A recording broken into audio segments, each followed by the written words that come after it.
Frank Lloyd Wright built his first house in 1889 when he was just 22 years old. He chose the leafy suburb of Oak Park in Chicago as the place to make his mark. A home for himself and his new wife Kitty, and what would eventually be a family of 6 children. Wright was working as chief draftsman in a studio in Chicago when the house was built. By the time he was 26, he had an architectural practice of his own.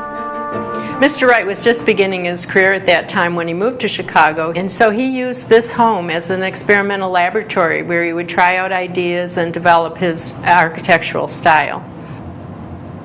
Well, standing in this space in the living room, when you can see the front door. You come in the front door. It's a very wide, open front door with art glass on it, so you can see directly in. The doorway is very wide. There are no doors on it that close off the spaces, and you can look all the way through into the dining room. And also in the living room here, you can see how he opened up the space with diamond pane leaded glass windows. It lets a lot of light in. It lets nature indoors, and it's very different from the Victorian styles of the time.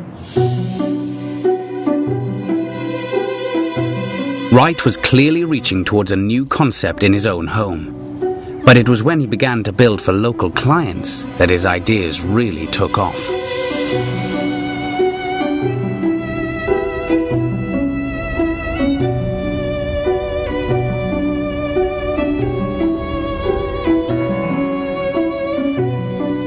These prairie houses, as Wright called them, date from the same period as their neighbors, when there were still horse-drawn carriages in the streets.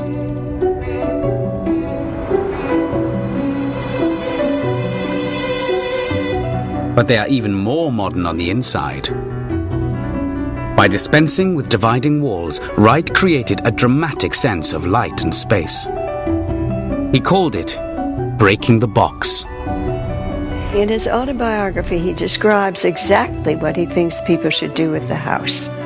It should no longer be a straight-sided, tight enclosed volume with everything vertical. It should be long, low, horizontal, with the rooms melting away so that your living room and dining room and study would flow into each other, and everything would be focused around this great hearth, this great fireplace. It not only broke the box, which was his words, it simply broke with the past completely and set a standard and a pattern that has influenced everything since.